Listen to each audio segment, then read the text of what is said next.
Hello, we are Ellen Christensen and Sana Khan Hussaini. We're both assistant professors of visual communication design at San Francisco State University. San Francisco State is a public school with a social justice mission serving a high percentage of first-generation college students. More than half of our students are low income, and more than 80% identify as BIPOC. Our diverse student body inspired us to conduct this research. A guiding question for our study is, how as designers can we use the space of folklore to develop design methodologies that can be applied to learn about the cultural traditions of communities different from our own?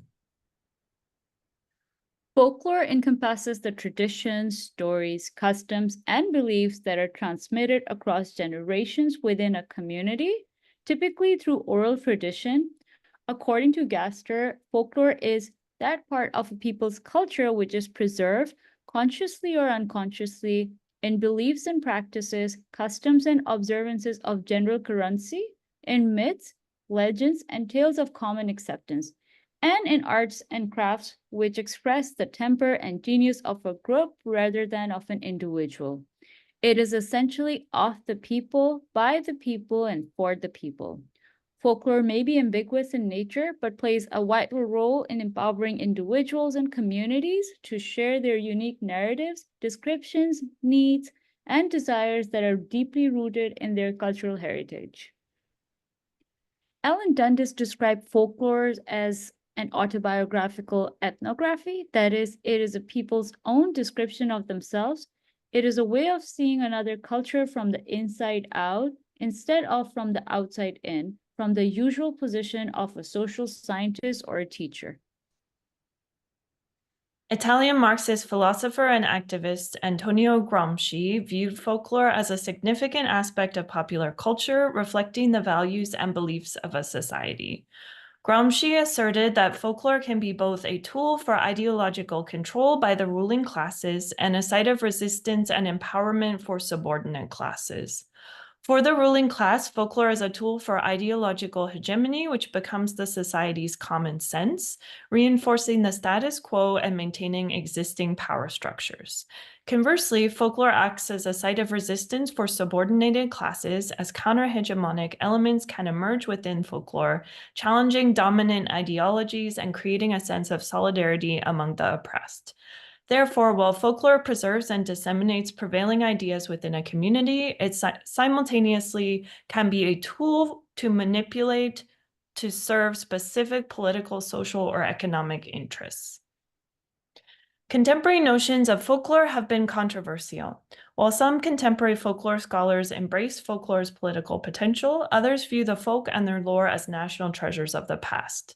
Because folklore is often shared and transmitted through oral communication rather than written, in literate societies, the folk are often wrongly identified with the illiterate, and thus, to some, the folk as a concept is identified exclusively with the uneducated. Folklore, by its very nature, lacks a traceable or known original author, rendering it predominantly anonymous. Even when potential creators are speculated upon, their identity holds little significance within the context of folklore. Lewin expands on this concept in the context of narrative development in an oral storytelling performance. Lewin examines oral storytelling performances as both the story content and the storytelling process, and the role of the audience as they engage in the reconstruction of the story world.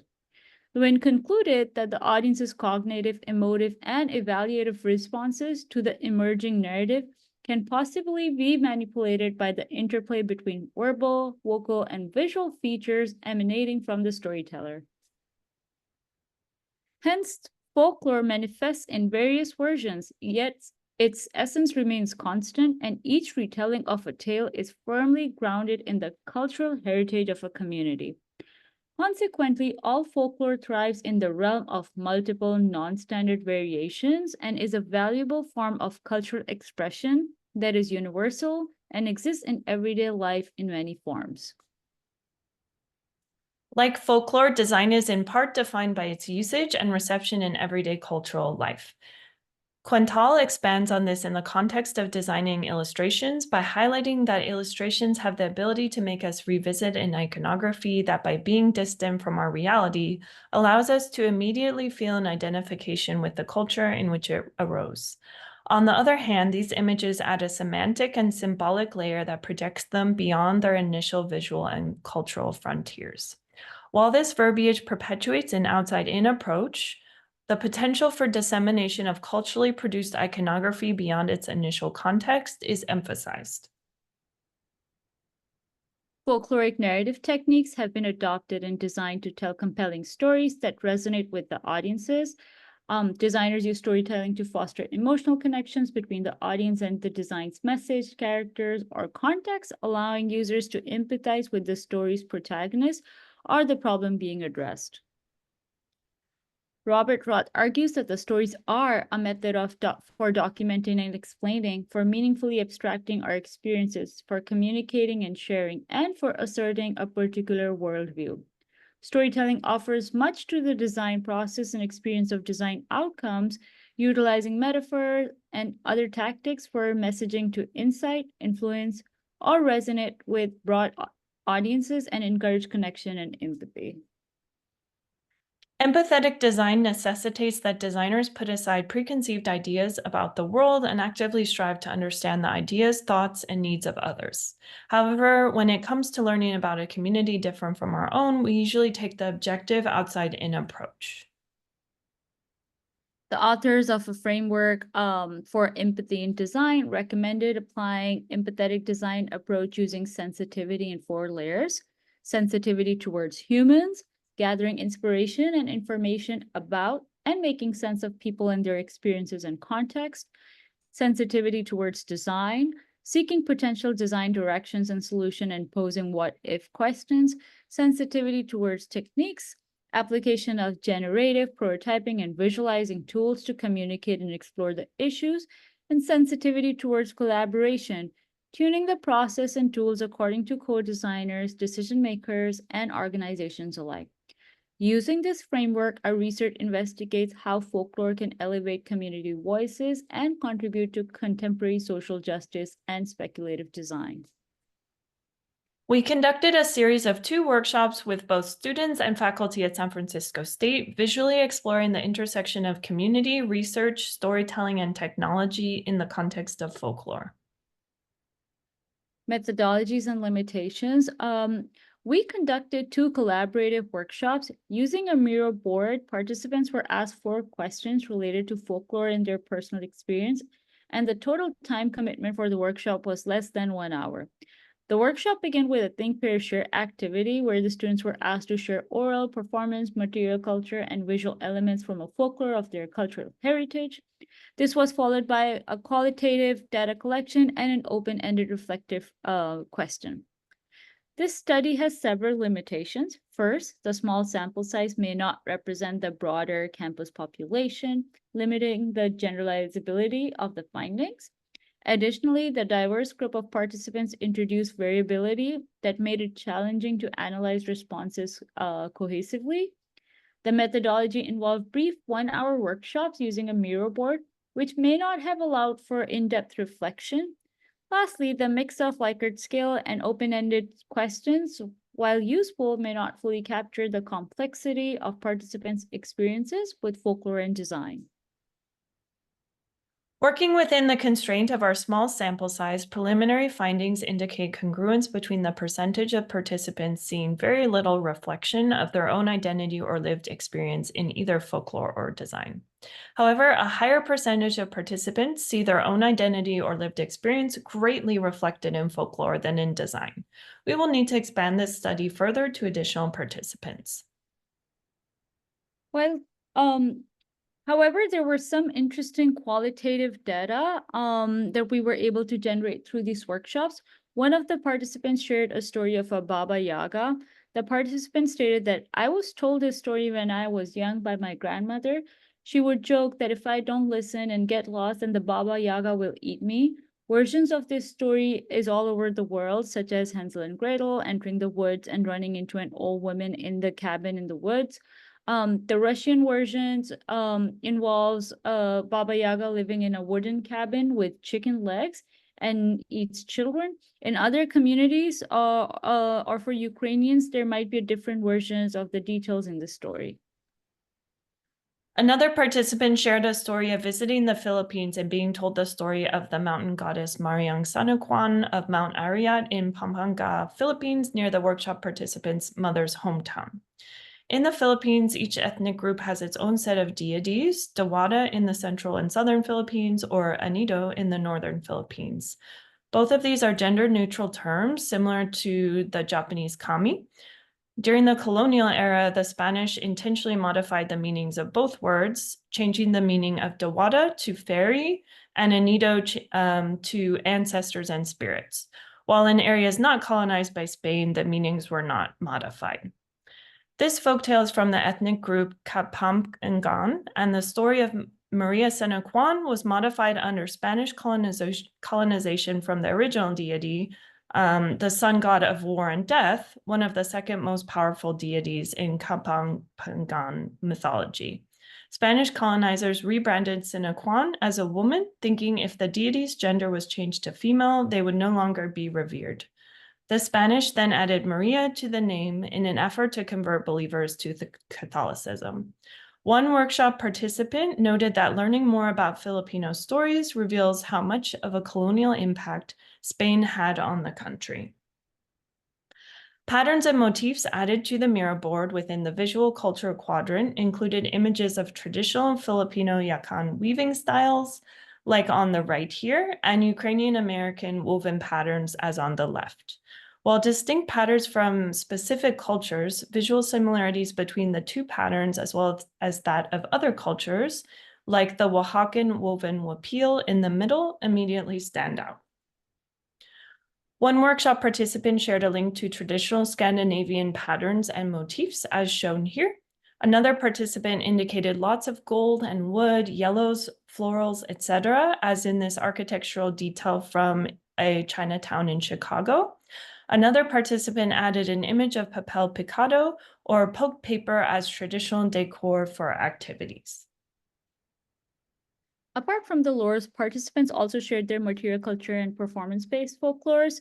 For material, for example, a participant mentioned the significance of babushka dolls. They're a cultural representation of old ladies whose significant characteristics in relation to nurturing and rearing children are of great value. Another student mentioned a borscht, which is a sour vegetable soup that bears some quintessential semblance of Russia and Ukraine. More often than not, it contains a variant of beets or beetroot, which often gives it a striking red or magenta color.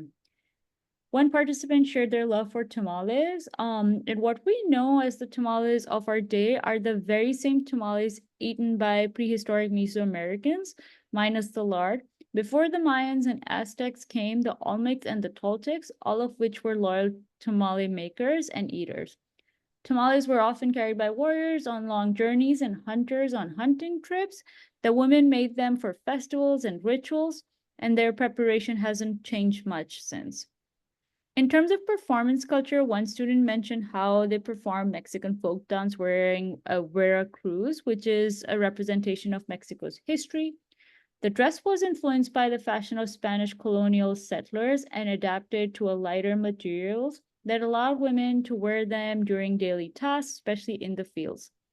The white color, which was popular in purification rituals in indigenous communities, was meant to repel the Veracruz heat. The hairpiece that goes with the ensemble is typically red. White flowers are placed on the right side if the dancer is married or on the left if she's single. Similarly, another student mentioned Cabao Dorado dance, which is like a Mexican version of line dancing. And then the student mentioned clogging, which is a type of folk dance rooted in traditional European dancing from the British Isles, in which the dancer's footwear is used musically by striking the heel, the toe, or both in unison against the floor or each other to create audible percussive rhythms. Apart from dancing, students also mentioned rituals. For example, in a quinceañera, one of the most commonly used traditions is the changing of the shoes. Since the quince is all about a girl making her transition into womanhood, the shoes make it more evident. Before the party, the girl would be wearing flats or any type of party shoes of her choice, and changes those to heels, typically by her father, but it can be anyone in the family. With the addition of the heels, the transition of girl to womanhood is more evident. Another student talked about the banya, which is a traditional Russian steam bath that utilizes a wood stove. It is a significant part of Russian culture and is typically conducted in a small room or building designed for dry or wet heat sessions. The high heat and the steam bath causes bathers to perspire, and traditionally, genders were segregated in the banya with separate rooms for each sex. These workshops are a starting point, but do not fully capture the complexity of participants' experiences with folklore and design, nor do they explore the nuances of cultural identity and reflection. They're also specific to one demographic within our campus, and the study can be expanded further to other geographic locations and demographics. Longer interview formats with individual participants would reveal additional insights with more specificity. Because of the open-ended prompts, participants actively did lead lively discussions, introducing folklore meaningful to them, and they often had to be interrupted at the end of each activity because they were so animated. Another takeaway, it's important to recognize pre-colonial versus post-colonial era folklore. Post-colonial folklore can be found in multiple regions. For example, a student with cultural heritage from the Philippines shared similar folkloric reflections of colonization with a student from Mexico, since both countries were colonized by Spain, but there are regional distinctions and complexities, including greatly differing cultures, beliefs, and languages. Intergenerational folklore is prevalent. Family is a key word in many discussions, and one two-person group used the words families, parents, or grandparents 11 times on their mural board. Folklore is also a living culture. Students reference contemporary pop culture variations of traditional folklore. By applying contemporary tools and technology to both traditional and developing community folklore, we hope to encourage reflection by both designers and the community members on overlaps between designed storytelling and folkloric storytelling. Some potential outcomes and deliverables will include design methodologies. Through our research, we aim to develop a set of design methodologies that leverage folklore to understand and respect the cultural traditions of diverse communities. These methodologies will provide guidelines for designers and researchers interested in working collaboratively and or co-designing with diverse cultural groups. Educational resources. We will create educational resources such as online platforms, workshops, and curriculum materials. These resources will empower communities to preserve and celebrate their local customs, superstitions, folk speech, and other folkloristic traditions by introducing design, storytelling, and visual communication design tactics. While we're in the early phase of this research, these goals will guide future projects that aim to bridge design, folklore, and technology. Thank you.